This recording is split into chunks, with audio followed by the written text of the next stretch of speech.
Таны сонирхож байгаа бизнесийн зах зээлийн багтаамж хэр том бэ? Таны борлуулахаар захиж байгаа бүтээгдэхүүнийг хэрэглэгчид хэрхэн худалдан авдаг вэ? Ямар шалгууруудыг тавьдаг вэ?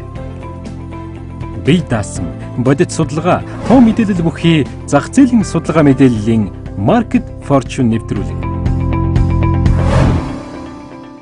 Арганд үзэгчтэй. Market Fortune нэвтрүүлгийн ээлжид дугаар эхэлж байна. За ингээд та бүхэнтэйгээ 7 хоног тутам бид нэг зах зээлийг сонгоод судалгааг танилцуулаад ингээд тухайн салбарт та ажиллавал ямар хөө боломж байгаа талаар ярилцдаг үлээ. За тэгэхээр энэ удаагийн дугаараар бид нэр зөөврийн компьютерийн зах зээлийг судлахаар шийдлээ. Ерөнхийдөө зөөврийн компьютерч гэлтгүй. Ер нь компьютер технологийн электроник бүтээгдэхүүний зах зээл чинь өөрөө бас их онцлогтой зах зээл л дээ. Зорилго нь бол би ерөнхийдөө үндэсний брэнд гэдэг нь үндэсний үйлдвэрлэл гэдгээсээ ямар ялгаатай юм бэ? Энэ ялгаа яг энэ юун дээр электрон бараа энэ компьютер IT салбар дээр нэлээд гарч ирдэг юм онцлогтой учраас та бүхэнтэйгээ өнөөдөр зөөврийн компьютерийн зах зээлийн талаар ярилцахаар шийдлээ. Ингээд үзэг цаасаа бэлдээд натаамтайгаарай. За тэгэхээр үзэгчтэй нэвтрүүлгийн уламжлалцаар бүгдээрээ зах зээлийн багтаамжийн хэсгээс нэвтрүүлгээ эхлэе.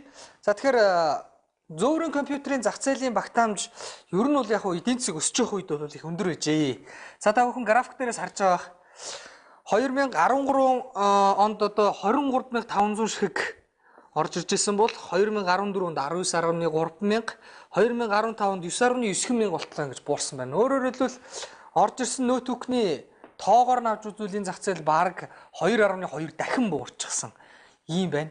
Яг за эдийн засгийн хямралд одоо маш их өртөмтгий бүтээгдэхүүнүүд гэж байдаг л да. Ялангуяа одоо энэ ноутбук, компьютер, чихэр, шоколад гэх мэтийн хүмүүсийн нөгөө үндсэн хэрэгцээ биш, хоёр дахь хэрэгцээ болсон бүтээгдэхүүнүүд бол ингэж эдийн засгийн хямралд маш их өртдөг. За үнийн дүнгээр наваад үзвэл ерөнхийдөө эдгээр ноутбукны маань тоо хэмжээг үнийн дүн бол 13 онд 11.6 сая доллар, 14 онд 9.1 сая доллар. Ингээд ялгаа авахгүй 14 онд 4.5 сая долларын компьютер, ноутбук, зөөврийн компьютер орж иржээ. За тэгэхээр ерөнхийдөө үзэгч та бүхэн анзаарч байгаа өмнөх зах зээлүүдийг ажиглаад байхад энэ эдийн засгийн хямрал 13-4 оноос эхлээд ингээ явагдсан хэдий боловч тэдгээрийн бууралт бол ийм огцон бол байгаагүй. За жишээлбэл моторын тосны тухайд бол тодорхой процентоор буурснаас биш жижиглэн хэсэг нь буураагүй тийм ээ. Уул уурхай хэсэг нь буурснаас биш буураагүй. Гэтэл компьютер бол эрс буурсан ийм онцлогтой байдаг бахнэ. За тэгэхээр импортлогдсон компьютеруудын нөгөө брэндүүдээр нь авч үзье. Тэгэхээр зах зээл дээр тэргүүлэгч нөгөө үзэгч, оролцогч, зах зээл хэрэглэгчдийн маань одоо сонголтод хамгийн ихийг эзэлж ирсэн Dell брэнд яалтчгүй тэргүүлж байна л дээ. Тэгэхээр Dell брэнд 48%-тай, Lenovo 11%-тай, Acer 10%-тай ингэж импортлогдсон байдаг юм байна. Тэгэхээр энэ зах зээл дээр болвол яалтчгүй ноутбук гэхээр л одоо Dell гэж санаанд ордог болчихсон хэмжээнд л одоо Dell брэнд Монголд байршсан байна. Анхнаасаа одоо Монголын ноутбукны буюу одоо компьютерийн зах зээл дээр манлайлагч байсан одоо MCS Electronics гэдэг юм уу одоогийн IT Zone тий BSP гэх мэт компаниуд одоогор Dell-ийг бол жишээлбэл Summit буюу одоо PC Mall төлөөлж байна. Тэгээд ер нь үеийн үед Dell-ийг төлөөсөн компаниуд Dell-ийг Монголд маш сайн байршуулсан. Дээр нь өөрөө ч чанараар их сайн бүтээгдэхүүн шиг байна. За зах зээл тэргүүлэгч компаниуд, импортлогч компаниудын байр суурийг авч үзвэл ерөнхийдөө ноутбукны зах зээл бол харьцангуй 3-4 том тоглогчийн ширүү өрсөлдөөн донд явагддаг нь харагдаж байна. За зах зээлийн 28%-ийг Summit компьютер технологи компани буюу PC Mall, 27%-ийг BSP, 21%-ийг IT Zone, 10%-ийг Next Electronics эзэлж байна. Тэгэхээр зах зээлийн энэ ноутбукны зах зээл бол бас их мэрэгжлийн тоглогч шаарддаг байна. Өөрөөр хэлбэл нөгөө жижиглэн хуваараа тоглодог тоглогчдын орон зай жоохон багтаа. Өөрөөр хэлбэл эн чинь нөгөө чанарын баталгаа шаардсан тийм ээ. Дээр нь мэрэгжлийн одоо үйлчилгээг шаарддаг юм байт юм байна лээ. За тэгэхээр энэ зах зээл дээр хэрхэн ажилтдаг вэ? Ноутбукийг хэрхэн зардаг юм бэ? Тийм ээ? Яаж амжилттай зардаг юм бэ? Энэ талаар хэдүүлээ нэвтрүүлгийн дараагийн хэсгээр гол тоглогчдын ярианаас сонсъё. Сүү хувьцаат компани нэгэн журнаар уламжлагдсан Миний Монголын сүү Truva таны амжилтыг илэрхийлнэ. 95 том өрөл үзэгчтэй. Бүгдээрээ зах зээлийн судалгаатайгаа танилцлаа. Тэгэхээр ноутбук болон зөөврийн компьютерийг ерөнхийдөө монголчууд маань дандаа импортоор авч хэрэглэдэг. Тэгвэл сүүлийн жилүүдэд ажиглаж байгаа бол манай үндэсний зарим нэг брэндүүд зах зээл дээр нэлийн хүчтэй гарч ирсэн. Үүний нэгэн тод жишээ болох IT Zone компани Монгол брендийг тав хүн мэдж байгаа бах. За тэгвэл би тав хүнтэйгээ IT Zone компани маркетинг хэлсэн захирал хатагтай ганчимгийг уулзуулахаар ураад байгаамаа. За. Сайн байна уу та? За, урилга хүлээж авсанд баярлалаа. За, тэгэхээр асуултаа юунаас эхлэх гэж байна вэ гэхээр одоо Монголд одоо компьютерийн зах зээл дээр дандаа л гадаадын нэр байдаг байсан л да. Тэгээд ингээ Монгол гэж гараад ирсэн. Монгол брендийн ер нь ямар зорилготой гарч ирсэн? Ямар хэсэгт зориулж тийм ээ? Зах зээлийнх нь одоо зорилго нь одоо ямар зорилготой гарч ирв? За, Монгол брэнд маань анх 2009 онд 9 оны 5 сард яг Монгол брендийн компьютер танилцуулагдчихжээ. Тэрнээс өмнө бид нар 2007 онд лөө яг өрхийн компьютерчийн судалгаа хийж үзчихсэн. Яг судалгааны үр дүн дээр бол нийт өрхийн Улаанбаатар дахь нийт өрхийн 60% нь компьютертай, бусад 40% нь компьютер авах гэхээр тодорхой хэмжээний яг үнийн болон чанар талаас нь ингээд нөгөө шаардлагууд гарч ирсэн байдэ. Өөрөөр хэлэх юм бол яг компьютер авах хүсэлтэд хийдэж үнийг нь тухайн үед зах зээл дээр борлуулагдчихсан үнийг нь хараахан дийлэхгүй. Яг угсармал компьютер авчихъя гэхээр чанарын хувьд гололт хийдэг тий. Тэгэхээр яг энэхүү 40%-ийг эргээд бид нар яг бүх нийтийг компьютержуулах хөтөлбөрөөр үргэлжлүүлсэн маягаар тий мэдээллийн технологи эрт их хэрэглээг олон нийтэд түгээн дэлгэрүүлэх зорилгоор яг ингэ гаргаж ирээд Монгол брендийнхаа яг компьютерийн үйлдвэрийг 2009 онд яг оруулж ирээд бид нар яг жилийн турш хамгийн чанартай компьютерийг яаж гаргах уу гэдэг дээр тестэлж хагаад яг нэг жилийн дараагаас яг анхны компьютераа зах зээл гаргаж ирсэн байт. За.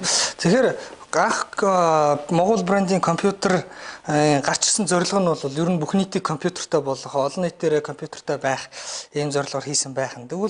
Тэгээд компьютер гарсны дараа ингээд зурагт юу ч үлээ одоо өчнөн бүтээгдэхүүн гарч ирсэн. Ямар бүтээгдэхүүн байна одоо Монгол брендийн? Тий, компьютер маань ерөөхдөө нэлээд амжилттай гараад яг нөө бид нэр яг нөө компаниас зорж исэн бүх одоо юу гэдэг зорилтод хэрэглэгчтэй яг хэрэглээгийн зөв сайхан хангаад ингэ явж исэн. Дараагийн яг тэр акшн дээр нэг 2 жилийн дараагаас яг компьютераас илүү яг өрхийн зах зээл өөрөө ноутбукийг сонгох тийм хандлага гарч ирж исэн. Тэгээд яг бас муу хайдал яг компьютертай яг ижилхэн яг өрхөөд гэртээ ноутбук авъя гэхээр яг тухайн зах зээл дээр байсан ноутбукууд маань бас үнэтэй. Одоо дээлийн ноутбук авчихаар арай үнэтэй аваад тий. Тэгтээ би гэртээ ноутбук авмаар байна. Яг энэ ингээд шаардлагыг бид нар хангах зорилгоор Монголын ноутбукуудыг гаргаж ирсэн байдээ. Монголын ноутбук чинь энгийн ноутбук бол ультра ноутбук гэдэг хоёр төрлөөс гарч ирж ирсэн. Түүний дараахан бас бид нэр LCD телевизийг бас гаргаж ирсэн байдээ. Яг мөн адилхан юуны хувьд концепцийн хувьд ерөөхдөө ижилхэн саяхан өнгөрсөн 2014 онд Монгол ухаалаг гар утсыг бол зах зээлээр бас гаргаж ирж байсан байсан.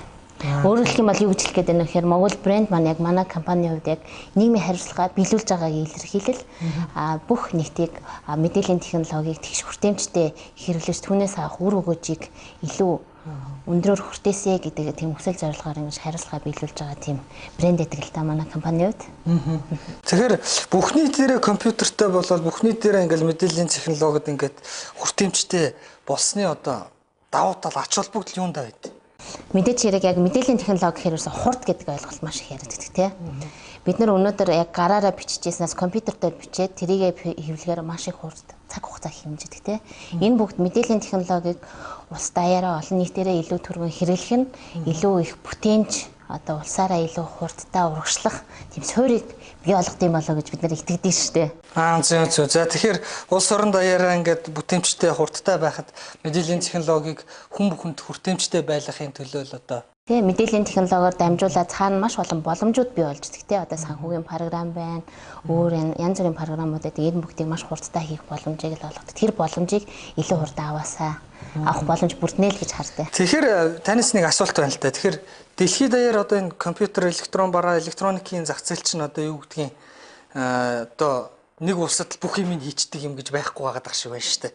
Одоо юу гэдгийг Panasonic-ийн зураг тавлаа гэж утгаарл хаттад хийсэн ч байх юм уу те. Тэгэл одоо Apple-ийн iPhone авсан чинь ард нь хятад угсарлаа гэсэн бичгтэй ч байдаг юм уу. Тэгэхээр ер нь яг энэ электроникийн зах зээлийн нэг үйлдвэрлэлийн модель шүү дээ. Үйлдвэрлэлийн бизнесийн модель нь ямар хөө юмнууд байдаг юм. Яг гоо энэ дээр манай хэрэглэгчид бас нэлээд төрөлдөж байгаа байдал харагдчихэдэг. Ерөнхийдөө яг электроникийн дэлхийн яг энэ нөгөө бизнес модель нь ямар вэ гэхээр нэг хоёр төрлөө дээ. MOM OEM гэдэг хоёр. MOM нь яадаг вэ гэхээр одоо жишээ нь Samsung-ийн гар утас байна тий.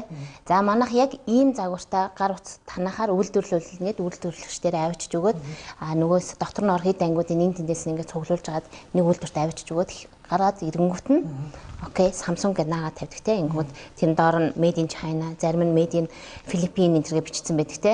Өөрөөр хэлэх юм бол яг дизайна Samsung өөрөө эзэмшиж байна. Үйлдвэрлэл нь бол дэлхийн аль ч улсад хийгдэх боломжтой те. Манайхны амар их ашигладаг OEM гэдэг модель байгаа те.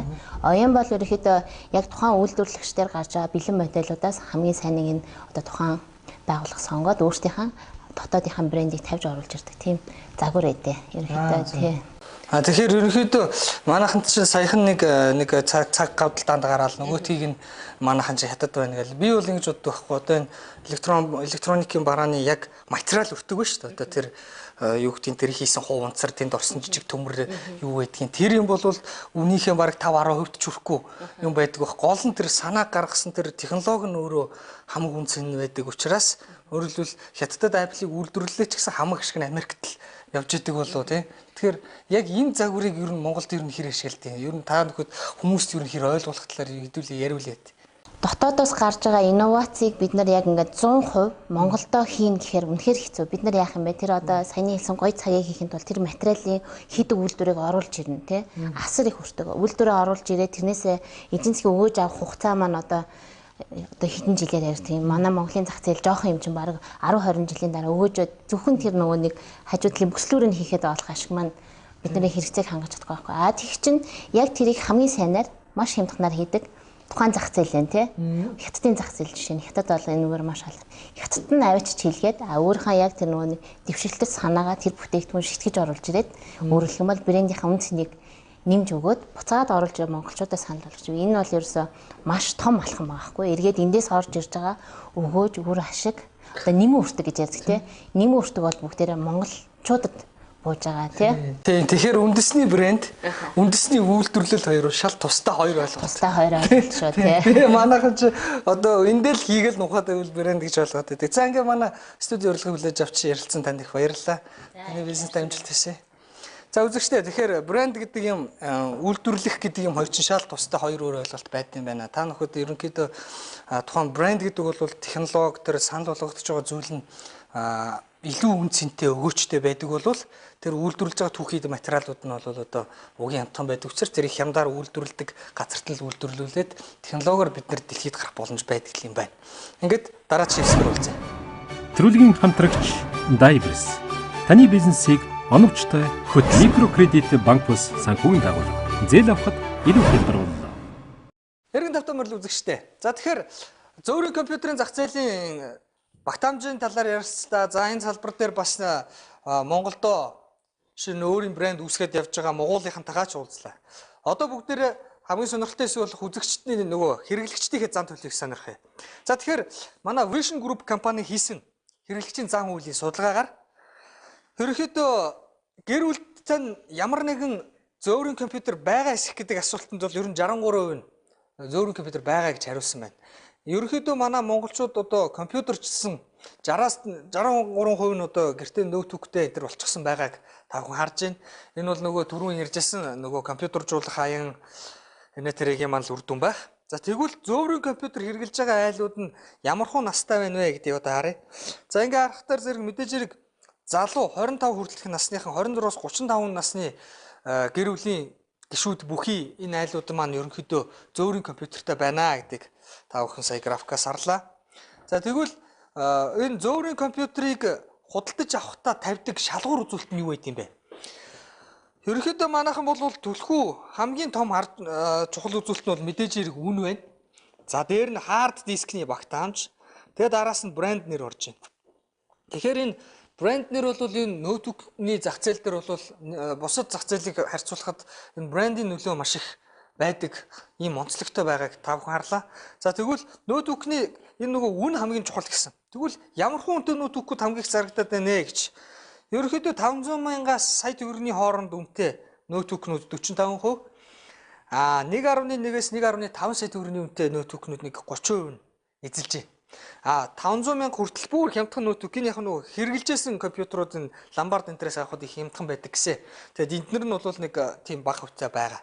Тэгвэл ноутбукийг худалдаж авдаг цэгийн үед ямар хувь байна?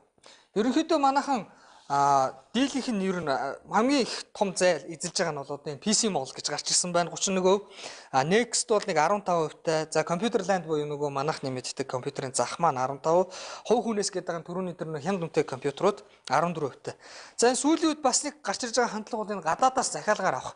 Одоо нөгөө Amazon, eBay гэдэг нөгөө томоохон Америкийн онлайн дэлгүүрүүдээс манайхан компьютер ноутбукийг захиалж одоо нөгөө тээвэр зуучин компаниар авчруулж байгаа ийм хандлага их байгаа. За брендийн хувьд бид нэр түрүүн ярьсан нөгөө тавигдах шалгуур дээр брэнд 3-д жагсаж байгаа нэлээд чухал байна гэж ярьжсэн бол одоо ямар брэнд ямар сайн гэж тооцоолдог юм бэ гэж. За тэгэхээр хамгийн сайн гэж боддог ноутбукны брэнд бол ерөнхийдөө Dell. Монголд бол Dell брендийн ноутбук сайн гэж үздэг юм байна. Дараа нь Apple ордог юм байна. Тэгээд Acer, тэгээд Toshiba гэсэн ийм дараалалаар явж байна. Тэгэхээр яг нийт массын маань хэрэглээний хувьд бол үнэхээр Dell бол Монголд аягүй сайн байрсан ноутбукны зах зээл дээр ингэж хамгийн чанартай гэж одоо байрсан байх чинь. Brilltex таны автомашины зүрхэнд лувших тос. Mastermind итгэж болох чанар. Нэвтрүүлэгт эргэн тавтан мөрөл үзэгчтэй зах зээлийн боломж нэвтрүүлгийн маань ноутбукны зах зээлээр бэлдсэн дугаар маань үргэлжилж байна. Тэгэхээр энэ удаагийн дугаараар бүгдээрээ одоо сая зах зээлийн багтаамж хэрэглэгчийн зандлын талаар ярилцж байна. Тэгээд уламжлалсаар бид нэр зах зээлийн гол тоглогч нартай ярилцдаг лээ. Тэгэд энэ удаад бүгдээрээ PC Mall дэлгүүрийн явуулдаг одоо Summit компани дэд захирал долгионтой ярилцахаар үргэлжлээ. Сайн байна та? Сайн байна уу? За урилга хүлээж авч ярилцж байгаад баярлж байна. За тэгэхээр ноутбукны зах зээлийн судалгаа ингээ хийгээд явж байхад яг энэ компьютерийн зах зээлийн хөгжил гэж юм гарцаагүй яригдж байна л да. Тэгэхээр монголчуудад одоо юу гэдгийг сүүлийн жилүүдэд энэ компьютерийн хэрэглээнд ноутбук дамгаалах болсон хэдэн оноос юм те. Анх компьютерийн хэрэглээ нь Монголд ямар хэмжээнд хөгжиж байна? За ер нь манай компьютерийн зах зээл те Монголын ер нь компьютерийн хэрэглээ бол дэлхийн түвшиндээ бол хөл нийлүүлж алхаж чадчихна гэж бид нар харж байгаа. Өнөөдөр дэлхий дээр компьютер үйлдвэрлэгч нар ямар хамгийн сүүлийн компьютер үйлдвэрлэж байна тэрийг бол манай хэрэглэгчнээ шууд авч ашиглаж байна. За өнөөдөр бизнес өөрөө компьютергүйгээр урагшаа алхах боломжгүй болсон учраас бизнесийн байгууллагууд бас өөрсдийнхөө одоо бүтээмжийг нэмэгдүүлэхийн тулд өндөр хүчин чадалтай одоо сүүлийн үеийн компьютеруудыг авч байна. За суралцах одоо боловсролын байгууллагууд, оюутнууд бас цаашгүй компьютер хэрэглээнүүдийг авч хэрэглэдэг боллоо. Зөвхөн энэ 2011-12 оноос эхлээд ноутбукны хэрэглээ бол нэлээд өндөр болж эхэлсэн. За тэр үедээ бас давхцаад десктоп компьютерийн борлуулалт бас тодорхой хэмжээнд буурж байгаа зүйлүүд ажиглагдаж байгаа. Зөв. Тэгэхээр хэрэглэгчид яг компьютер сонгож авахдаа одоо ноутбук сонгож авахдаа нэг тавьдаг шалгуур үзүүлэлтүүд байна л да. Одоо судалгаар болохоор хард дискний багтаамж нь их байх ч гэдэг юм уу те. Тэнгүүт одоо ер нь яг компьютер зарж байгаа одоо юу гэдгийг хамгийн сайн гэж тооцогдож байгаа дэлгүүрүүдийн хувьд одоо ямар хөө бодлого барьдаг одоо хэрэглэгч хурж ирэл одоо компьютер сонгох боллоо юугаа асууж ах хэрэгтэй байдیں۔ Тэр хэрэглэгчд нь. Тий, энэ дээр зөв манай жишээ дэлгүүр манай компанийн хувьд одоо баримтлагдаг бодлого болохоор одоо хувь хэрэглэгч заавал тэр компьютерийн талаар одоо бүрэн мэдлэгтэй наан судалсан ийм байх бол шаардлага байхгүй. Угаасаа тийм боломж бас байхгүй. Өнөөдөр компьютерийн талаар ямарч мэдлэггүй худалдаа авч манай дэлгүүр дээр орж иж болно. Тэр хүний хэрэгцээг тодорхойлох, тэр хүний одоо яг хэрэглээнд нийцсэн бүтээгдэхүүнийг санал болгох бол манай компани ажил. Энэ дээр бол манай одоо дэлгүүрт ажиллаж байгаа худалдааны зөвлөгөөд тухайн одоо худалдаа авагчтай уулзаад тэр хүний хэрэглээг олгоод за танд ийм үзүүлэлттэй ийм компьютер болох юм байна гэдгийг санал болгож байгаа. Зөв. Тэгэхээр ийм байна л да. Бас ингээд хэрэглэгчийн судалгаар харахаар та одоо ноутбук худалдаж авбал хаанаас авахыг илүү үзэж байна гэхээр хамгийн их өндөр санал авсан PC Mall гэж гарч байгаа. Тэгэхээр одоо юу гэдэг би одоо юу гэдэг өөрөө маркетингийн зөвлөх хүнээ сонирхож асууж байгаа юм л да. Хүмүүсийн тархинд ноутбук авбал PC Mall-оос авах зөвөөч гэдэг юм уу? Яаж ингэж ноутбук гэхээр PC Mall гэдэг нэрийг холбож байршуулж чадсан юм бэ? Бид нар бол хэрэглэгчтэйг илүү ойрхон ажилласнаас болсон болов уу гэж бодож байгаа. Ер нь манай компани дийлэн аль бишний төлөөлөгч гэж байна. Жишээ нь нэгдүгээрт албаас нөлөөлөгч учраас бид нэр үйлдвэрээс нь шууд худалдаа авалт хийгдэж байна. Үйлдвэрээс шууд худалдаа авалт хийгдэж байгаа тохиолдолд бол дундаа ямар нэгэн өөр компани байхгүй. Бид бол Монголд Dell гэдэг компани төлөвлөж байгаа. Тийм учраас одоо хамгийн үнийн хувьд одоо хямд одоо үнийг баримтлах бодлого байж болж байна. За сервис үйлчилгээний хувьд бол бид нэ шууд Dell-ээсээ одоо саппорт дэмжлэг гэдэг те авж байгаа учраас энэ дээр бол худалдаа авагчтай ямар нэгэн хүндрэл одоо бэрхшээл тулгархгүйгээр асуудлыг шийдэж өгч чадчихжээ. Иймэрхүү одоо энгийн зүйлс л өөрөө одоо бидний худалдаа авагчаа татах тэрл гол одоо үзүүлэлт байх тий. Тэрнээс биш өөр юмтай нэг холбоог баха. Гэтэ ер нь бол яг харагдаж байна л да. Хэрэглэгчдээс судалгаа авахар зэрэг бас ямар брендийн ноутбукийг хамгийн сайн гэж боддог вэ гэхээр Dell гэж байна л. Тэгэл одоо юу гэдэг нь Dell гэдэг нэр байж байдаг. Тэгжээтэл PC юм бол өөрөө чинь бүр компьютерийн мэрэгсэн дэлгүүр гэж сонсогдож байдаг тий. Тэгтэл тэр хамгийн сайн гэж боддог брендийг нь PC Mall гэж мэрэгжлийн нэртэй дэлгүүр нь зараад тэгээд үйлчилгээ нь ингээд яг айгүй зөвлөх төвшөнд ажиллаад хараа аргагүй сайн барьсан байт юм байна л да. Тэгэхээр Dell-ийн талаар тийм зөв Dell-ийн талаар өшөө хөрвүүлээд нэмээд хэлэхэд манай ер нь одоо олон борлуулж байгаа Dell брендийн хувьд бол одоо шинэ Америкт төвтэй Америкийн компани тийм Dell бол энэ IT-ийн одоо компьютер үйлдвэрлэгч компани дундаа бол цорын ганц яг өөрийн гэсэн үйлдвэртэй юм компани гэж байгаа. Бид нар бол Малайзиас бүх одоо компьютеруудаа импорт хийж одоо оруулж ирдэг. Одоо шинэ бүх одоо лат тэмдэгтэйгээ хэрэглэгч одоо сервис таг гэж байна. Тэр сервис дугаарыг одоо Dell-ийн сайт руу оруулаад хийхэд тэр компьютер хаана үйлдвэрлэгдсэн, ямар үзүүлэлттэй гарсан гэдэг бүх юм байж байна. Инхээр тэр компьютер дээр орсон RAM, hard, процессор бүх одоо эд ангууд оригинал учраас энэ компьютерт бид нар одоо 3 жилийн баталгаат хугацаа өгдөг. 3 жилийн хугацаанд ашиглаад байхад компьютер яг л анх авсан шиг хэрэглэгдэж идэг. Энэ үрэл компьютер маань шалгараад байгаа. За баярлалаа. Тэгэхээр долгиос хэрлээ. Тэгэхээр үзэгчтэй бүгдээрээ ноутбук юу нь яаж авдیں۔ Ноутбукны зах зээл ямар байдیں۔ PC Mall дэлгүүрийн амжилтын талаар долгиос хэрлээ сонслоо. Нэвтрүүлгийн дараач хэсгээр болцсон. За ингээд үзэгчтэй бүгдээрээ ноутбук буюу зөөврийн компьютерийн зах зээлтэй танилцлаа. За тэгэхээр энэ зах зээл маань нэг харамсалтай нь бол хямралд маш их өртөмтгий хүмүүс одоо гэр бүлийн санхүү энэ хямраад ирвэл хамгийн түрүүнд хэрэглэнээсээ гаргадаг, дахиж авахгүйгээр хүлээзэн чаддаг ийм бүтээгдэхүүн учраас эдийн засаг унах үед хамгийн хурдан хямардаг ийм бүтээгдэхүүн байт юм байна. За бүтээгдэхүүний онцлог талаас авч үзвэл энэ компьютер, ноутбук гэдэг юм. Ер нь энэ технологийн хардвер чиглэлийн бүтээгдэхүүнүүд бол ер нь брэнд нь бол юунаас хамаарч байгаа нөхөр ерөөсөө тэр брэндээ өөрөө үйлдвэрлэдэг үйлдвэр маш ховор байт юм байна шүү дээ. Бараг л дэлхийд дээр Dell-ээс өөр тийм үйлдвэр байдаггүй юм байна. Dell л зөвхөн өөрийнхөө брендийн компьютерыг өөрөө үйлдвэрлэдэг үйлдвэртэй. Ихэнх бүх брэндүүд яадаг бах нь өөрөө загвар концепт бүх дизайн технологи дараалал гаргаад захиалгаар өндөр чанарын одоо мэрэгсэн үйлдвэрүүдээр үйлдвэрлүүлдэг ийм л бүтцтэй зах зээл байна. Тэгтэл энэ зах зээл дээр одоо юу гэдэг монголчууд жишээлбэл брэнд гаргаж болох нь. Гэхдээ гаргалаа гэхэд энийг нөгөө манайхны ойлгодгоор эндээ үйлдвэрлэдэг юм биш байх нь шүү дээ. Энийг бид нар концепт санааг нь яг Apple ял ийм гэдэг шиг тийм ээ.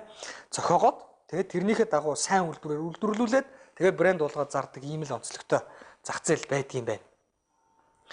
За нөгөө талаас энэ зах зээл бол Монголын хэрэглэгчдийн дунд бол ерөөсөө Dell брэнд маш сайн байрсан байт юм байна. За ноутбук гэхэр л одоо хаанаас судалдаж авах гэхээр PC Mall одоо юу BSB одоо энэ томоохон мэрэгжлийн газраас авах хандлага ихтэй. Хэрвээ та ингээд ноутбук зөөврийн компьютерийн зах зээлд өрсөлдөе гэвэл ямар нэгэн маш сайн чанарын брендийг яг мэрэгжлийн үйлчлэгээтэйгээр зарах нь их чухал. Тэгэхээр ер нь бол нэлээдгүй хөрөнгө оруулалт орно гэсэн үг. Өөрөөр хэлбэл та яг шинээр хүчтэй олон нийтэд дэлхийн нийтэд танигдсан брэнд оруулж ирсэн дээр болохоос өөрөө шинэ брэнд гаргаад хийхэд бол жоохон явдалтай л байдаг юм байна.